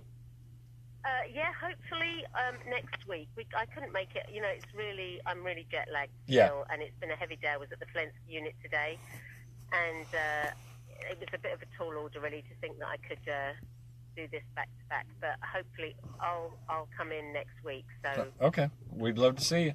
Yeah, I was really looking forward to it, so I will be there. Okay, all right, okay, great. And love to you, Will, and speak to you soon next week on Thursday. And thank you, Prison Show. Thank you. Thank you. Bye. Bye. Bye, y'all.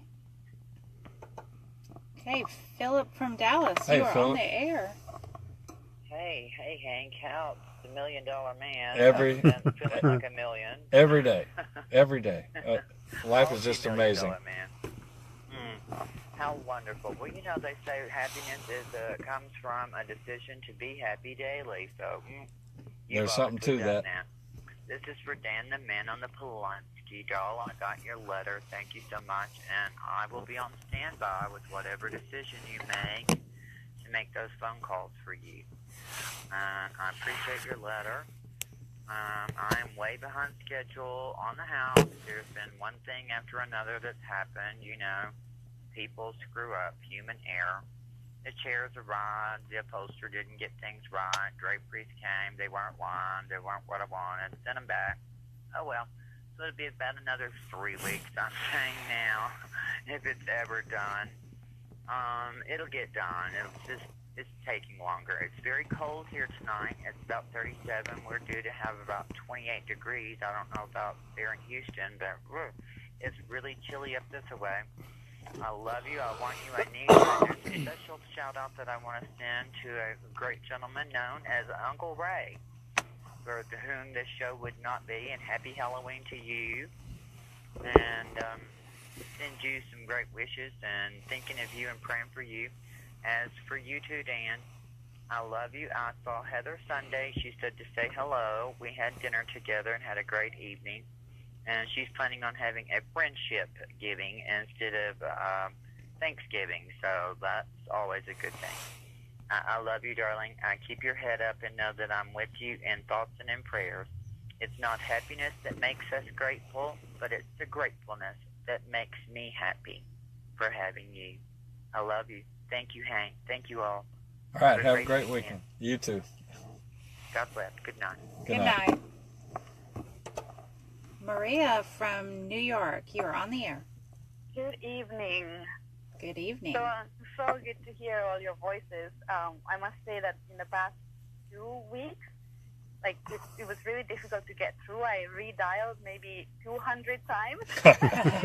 Didn't get through, but it's a good thing that the lines are busy, so I was happy. Yeah. Well, glad you got through. Yeah. Yeah, and I also just wanted to honor you, especially for the show 2 weeks ago with the wonderful, wonderful human beings from Journey of Hope. It was very powerful and so vital. So, thank you. And this is a shout out to Obi. Hey, what's Rumi saying today? You know what time it is. I mean, FaceTime and SpaceTime coming up soon. Super excited. And you were asking about paper, rock, scissors. I have to tell you that paper beats the rock. So rock beats the scissors, but paper rock. So you'll get to know soon how it goes. And in the meantime, I'm packing and preparing for the bunker. You know what I'm talking about. And it's going to be beautiful. And I've been also speaking with your mom quite often, and that's been wonderful. And then I had the BEMA book resent to you. They had somehow messed up the order, so that should be on its way to you very soon. And then I just wanted to thank you for the invitation to sit before we meet. So note this down. How about we sit tomorrow and Sunday, 8 to 9 a.m. your time. And then Monday, Tuesday, Wednesday, 5 to 6 a.m. your time, if that works. And I really thank you for your encouragement because I need that because I've been a total cushion dropout. So anyway, lots of love. Be well. See you very soon. And to everyone who's listening, like always, we believe in good things coming, so stay strong. Thank you. Good night. Good night. Diana from Houston, you are on the air. Thank you. Hi, this is Diana. I'm calling to send a shout out to my son, Johnny, at the Polanski unit. Hi, Mijo. Sorry I missed your call today. Your brother had called on the other line, and if I'm not mistaken, well, it looked like you were, I couldn't tell, but I think you called, and I couldn't move over to the other line. He had just called too, so Alrighty, I hope that you can call me tomorrow. I'm sorry about that. And I just left the Young People's Conference. No, you remember we went in 2006 to the Hyatt downtown to the Young People's AA Conference, where they're having another one tonight. And maybe think about 2006 in July when we were able to go. And just know that I love you. I think about you every single day. I'm glad we got to talk on yesterday. And so I'm going right now. I'm sorry I didn't get to make it to the prison show tonight. I'm going to the Heights group right now. They're having a Halloween dance, a recovery dance. So I'm just going to go there for a little bit, then go home and go to sleep because I am getting tired.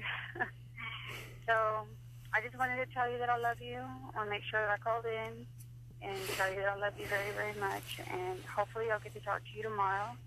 And me and Junior are going to go to the conference tomorrow. It's right here downtown at the Marriott Hotel. So for anybody who is in recovery, anybody can hear me in Houston, it's Young People's AA Conference here in Houston at the Marriott Hobby Airport off of College, right there. Exit 36 on 45 South. Okay, mijo, I love you so much. I'm sorry I got to see you on Sunday, too. And I will see y'all hopefully soon at the prison show. And hope you have a safe drive home. All right. Well, come on anytime. You know that. Okay. Thanks. Okay. Have a safe Halloween. All right. You too. You too. I love you, mijo. Okay. Bye-bye. Okay, Donna from New Jersey, you're on the air. Hello. Thanks. Hey, Salon, it's me. Just wanted to call you right quick because I haven't gotten any letters from you. And also, I was reading some folks on Facebook were saying, there's a bug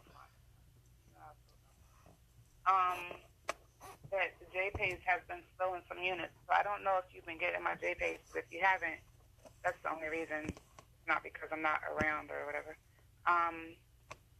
But if you didn't, you should know that I sent the USA Today there, so that should have already been rerouted there. So you should be getting that. If you're not, let me know.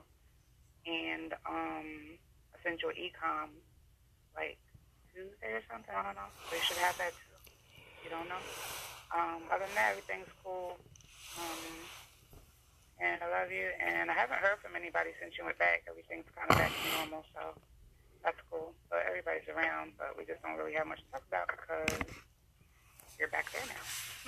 But I will see you in a couple of weeks. I scheduled the visits for that Monday and Tuesday. I guess it's the 13th and 14th. I have to call back to do the 11th. But anyway, hopefully you are getting the JPays. But anyway, I should be getting a letter from you soon. If not, you need to write another one and then send that one out too. Haha. Talk to you later. Bye. You have a good night. Have a good night. Okay, Nancy from Sulphur Springs, you're on the air. Hey, Miss Nancy. Thank you. Hello, and Hank, how are you? Like $1 million every day, you know. All right. And I've already talked a little bit to Miss Linda. She's doing good too. It's kind of chilly though, isn't it? Ooh, Lordy. Yep, I like cold weather. Oh, no. As long as I have a nice coat. You can stick me out in the hot middle of the desert, and I don't care. Oh, well, anyway, I guess we'll just take what we get. I guess that's it, huh? Yeah. Well, thank y'all for this shout out. And hello, Daniel. This is Mama, and I love you with all my heart. And this afternoon, as I was parking the car at Walmart, a very light sleet began to fall. It came and went before dark by the time I got to the house.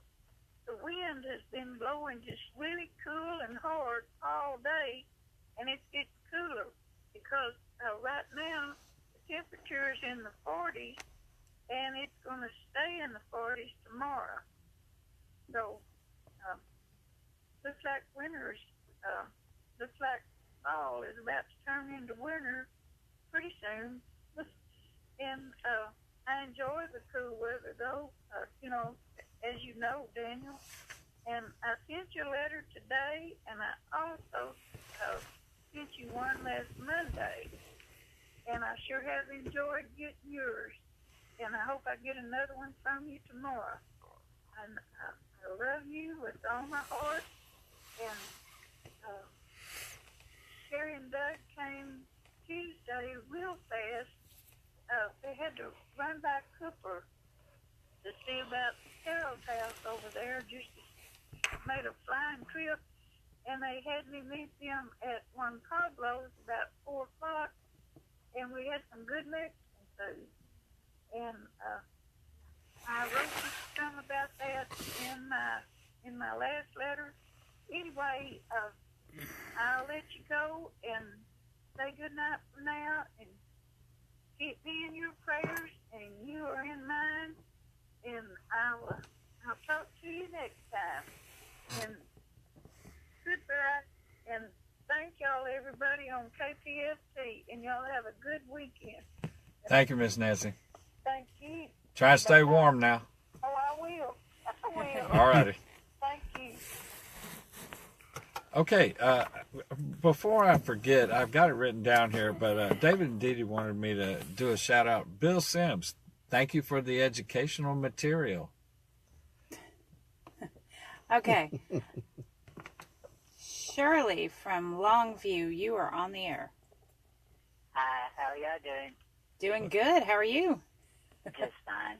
But Hank's doing... I'm like $1 million every day again. Yeah. Okay. Well, give me half of it anyway. Anyway, I was going to call and do a shout out to my son, Blaine. I love and miss you very much, Blaine, and I hope you had a good visit today, and I bet you did. I did get your card. I wanted to let you know that. And we got the cross out there to the cemetery, and it's that your Uncle Bobby made for your daddy, so it's up and out there, and we'll get a picture to you as soon as we can, okay? It looks pretty good out there. To me, he's got the best-looking headstone out there now, even though he didn't have one before. But anyway, I love and miss you, and everyone sends their love and tell me to tell you that they are praying for you and miss you very, very much. So I will get to see you as soon as I can, and I love and miss you. So you just sit there and hold your head up. Keep it up, okay? I love you, okay? I'll try to get you a card in the mail, too. Love and miss you. Thank y'all. Have a great weekend. Y'all, too. Yes, Good ma'am. night. All right, good night. We got a couple of open phone lines. If you haven't been able to get through, now's your chance. 713-526-5738. And what's our update on the score? Well, it's still 3 Dodgers, 5 Astros, and it's the top of the 8th. All right, sounds good. And we Go have Astros. We have Clarence on the line. You are on the air, Clarence. Hey, Clarence. How y'all doing today? We're doing Like- good. How y'all doing today? You know how I am. Well, I'm making it too. It's cold as I don't know what here. Well, I'm glad you're up out. Winter clothes. Oh, uh-oh.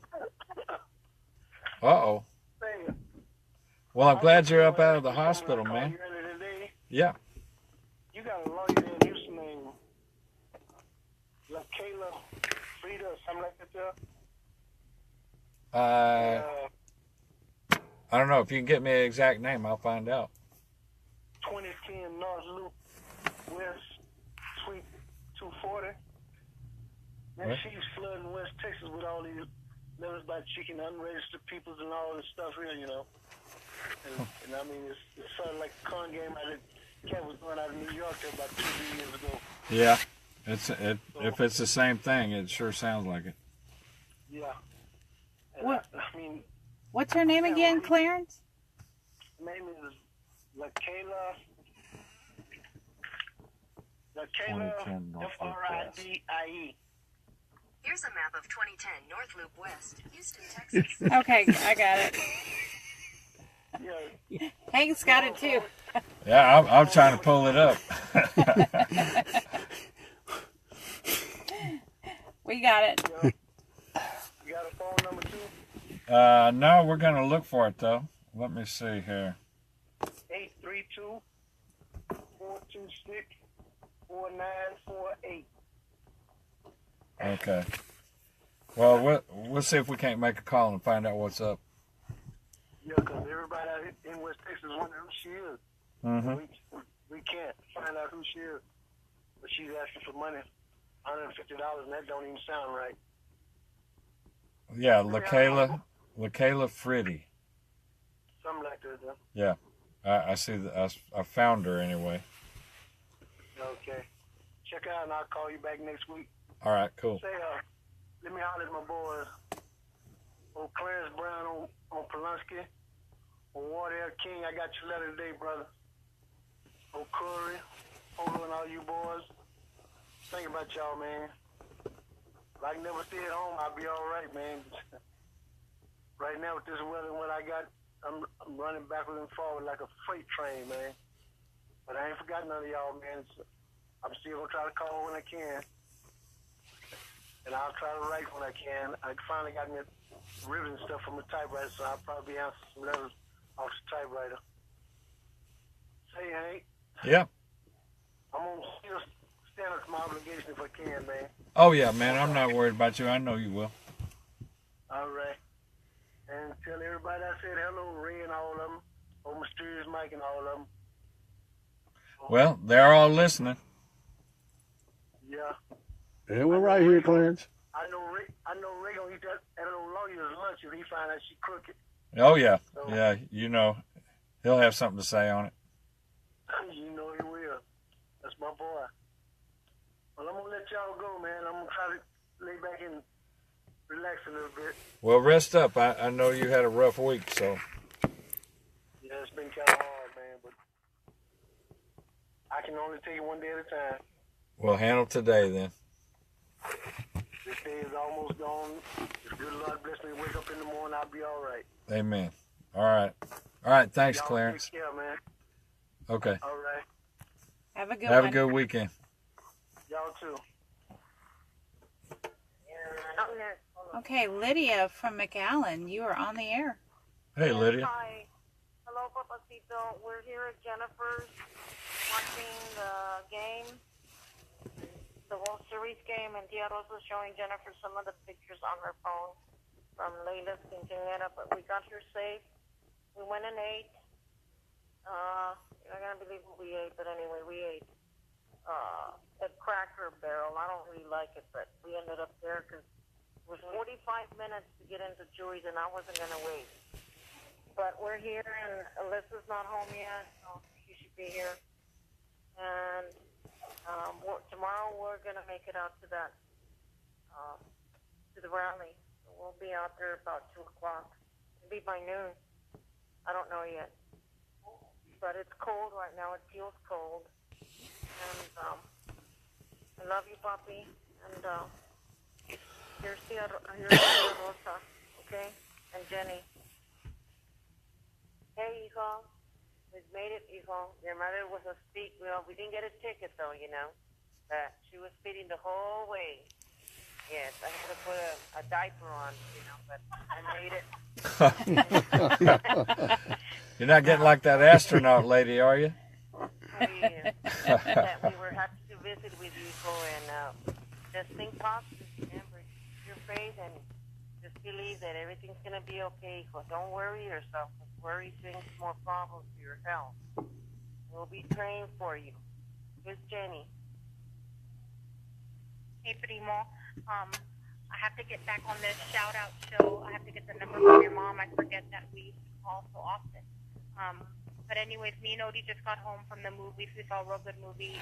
I think it's a brand new movie today. It says, "Thank you for your service." It's about the people in the military, so it was a good movie. And just happy to have your mom and Tia Rosa here. And they didn't think it was going to be as cold as it is. It's going to be in the 30s here today in Austin. And they brought Valley clothes. Yeah, tell her that I brought hot pants. Yeah, in short. Tia brought her capri, so we'll see what. Linda wants to do her shout out from the here. Rally. But I'll be getting a letter ready for you, and I'll send you some pics to Odie's getting ready to go to India and Qatar and to South Africa. So he'll be gone most of November and December. And I'll be getting more chocolate. But we love you, and we'll see you soon. Bye-bye. Love you. Love you. Good night. Love you, John. Love you. Bye. Thank you. All right. Good night. Good night. Miss Linda has a shout out she wants to do. Yes, guys. Hi, it's Miss Linda. I had great visits at Polunsky this week. Will Spear, John Ramirez, Irving Davis, Robert Frada, Jaime Cole, John Rubio, Danny Bible, Eugene Broxton, Billy Wardlow, Fabian Hernandez, Michael Gonzalez, Abel Ochoa, Patrick Murphy, Daniel Acker, Tony Medina, Philo Valdez, Milton Gobert, Carlos Trevino, Ronald Powell, Dennis Hope, Stephen Russell, Fernando Patino, Greg Gomez, Jason Hernandez, Benito, Derek Gales, and Rubio, John Hummel, Blaine Milam, Elijah Jobert, Anthony Shore, Larry Swearinger, Perry Williams, Perry Austin, and Eric Davila, Carlos Bouchette, Chucky, Wendy on Sanders, Vincent Baker, and Jesse Hill. I hope you guys are working hard in that craft shop. I saw a really pretty Elvis picture out there today. Kenneth Keeble, Joe Escobedo, Terry Milligan, Rosendo Rodriguez, Beretta, Douglas Armstrong, Michael Winfrey, Antonio Mathis, Rasheen Robinson wants to shout out to Glenn, ATL Garden, Lawrence Owen Akins, Nunu, Cody Easter, Wayne Jackson, Lionel Atkins, and Carlos Kidd. J. Doug, John Boy, Sean, Roadrunner, West, Truck Driver, Randy, Jesse, and Colton, a.k.a. Cowboy. Colton, your lovely wife will be to see you tomorrow. And the other shout-outs were from Guy Alexander, my little brother. Jester 1, Frederick Washington, Bill Sims. Walls Unit, David Barber, and Eastham Unit, James Shepard.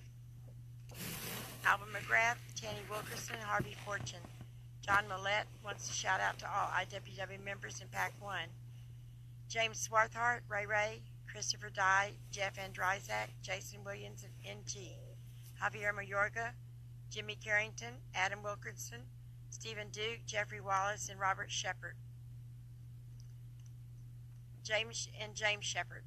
Angel Stolas, Salvador Urate, Samuel Solomon, Albert Davis, Chris White, Arthur Murphy, Guy Alexander, Rooster, JC, Dirty, JR, Zigzag, Cowboy, Woody, and Woo Woo. Okay, guys, you'll have a great week. Talk to you next week. Now, hello, everybody. This is Mysterious Mike doing some shout-outs here for the Historic Prison Show. I have shout-outs for the guys in Texas, Guy Alexander, Jamie Cuppett, Dennis Hope, Stephen Russell. Like to do a shout-out to Jovan in Spring Branch, Philip in Dallas, Kay Money in Houston, Philip Perez in Houston. Carla Riviera wants me to do a shout-out to Alex Molina at the Telford unit, Bonton Mickey here in Houston.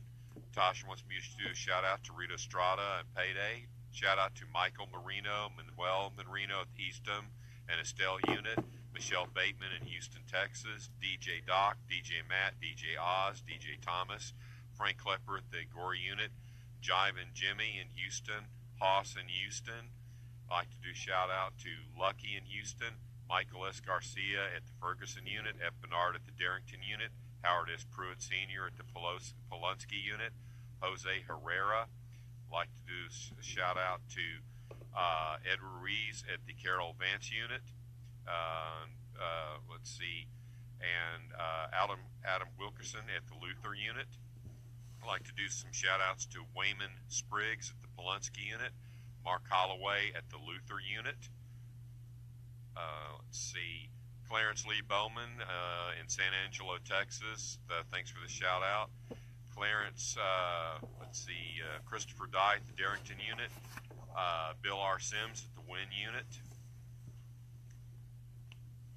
K.D. Keble at the Polunsky unit, Robert Satillo at the Wynn unit, John R. Green at the Terrell unit, Edward Darrell Harmon at the Polunsky unit, David R. Achio at the Polunsky unit.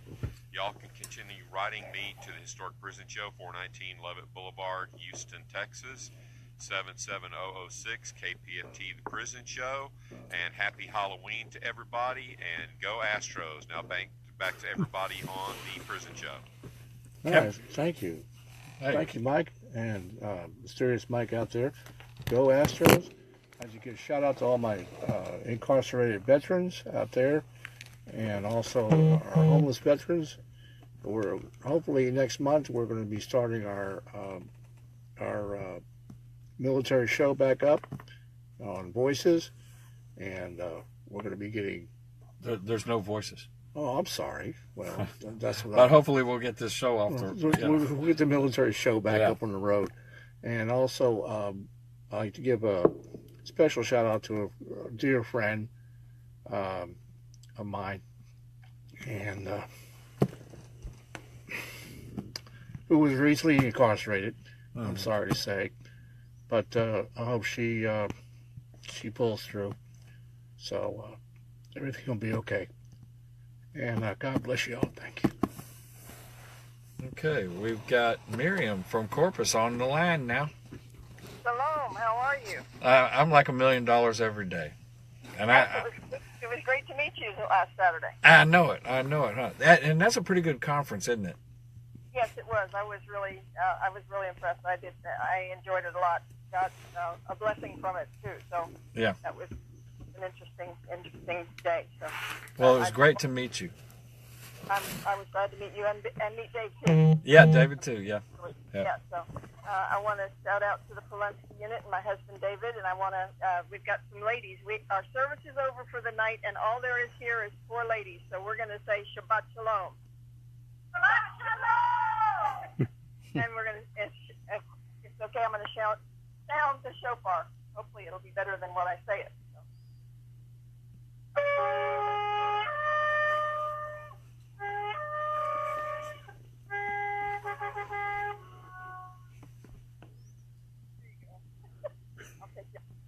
So, I want to shout out to David. I love you, and I'll talk to you in the morning.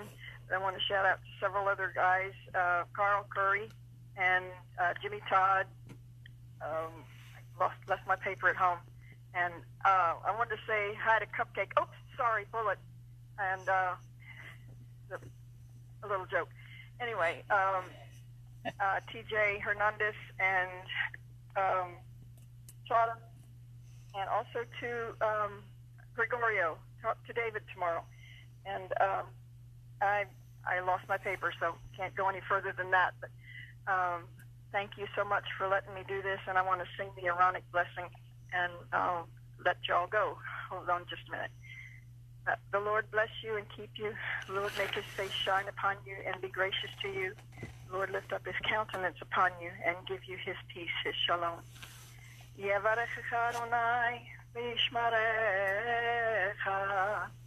יאיר אדוני פניו אליך ויהונך, יישא אדוני פניו אליך וישם לך שלום. Thank you. And there was something I was going to say, but I lost it in the middle of the prayer. But thank you for having the show, and like I said, it was great to meet you, and hope to meet you guys again sometime. My pleasure. David, I love you, and I'll talk to you in the morning. Miss you a lot. Love you, baby. Thank you. Thanks, Hank, and thanks, David. Have a great weekend. You too. Thanks. All right. Bye-bye. Sherry from Killeen calling for the Darrington unit. How you doing? Sherry?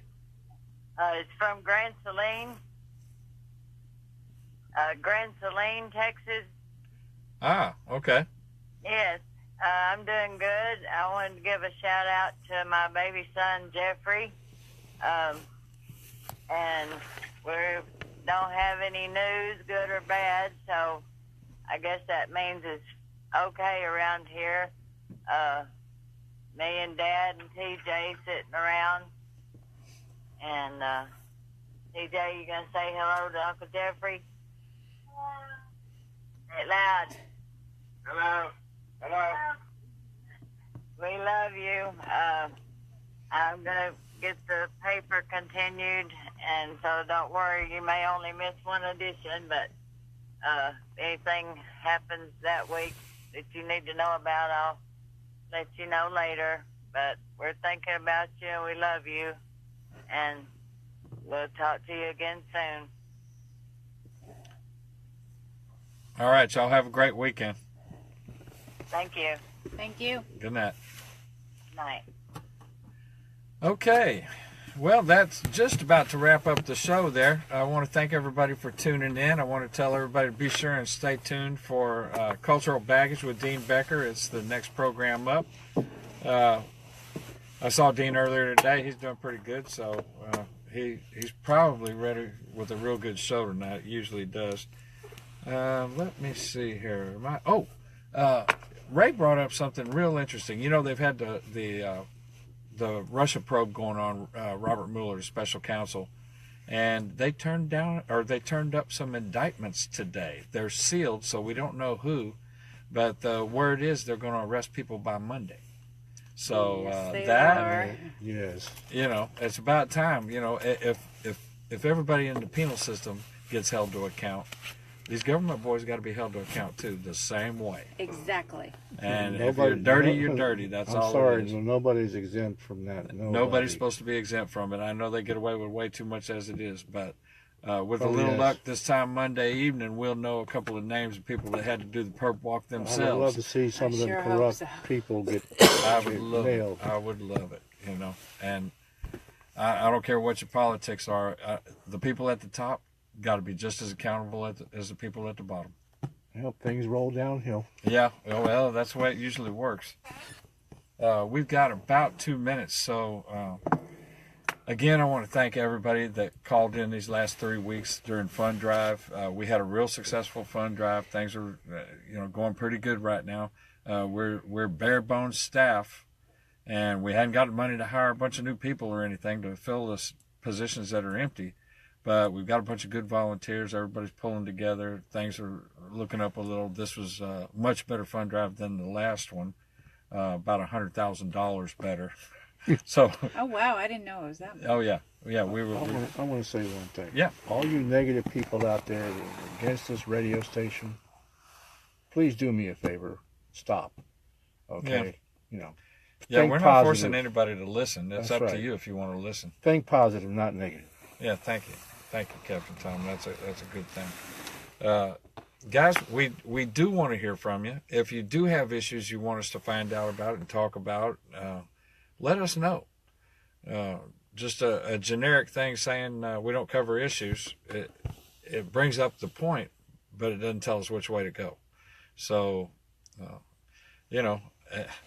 it's helpful. It's helpful if you let us know what those issues are, so that we can get out. Y'all seen the movies? The warden stands up there and says, "What we have here is a failure to communicate." Cool hand Luke, baby. All right. Well, we're just about ready to turn it over here. I believe that's it for the prison show tonight. Thank you all for tuning in. We'll see you next week. Have a good one.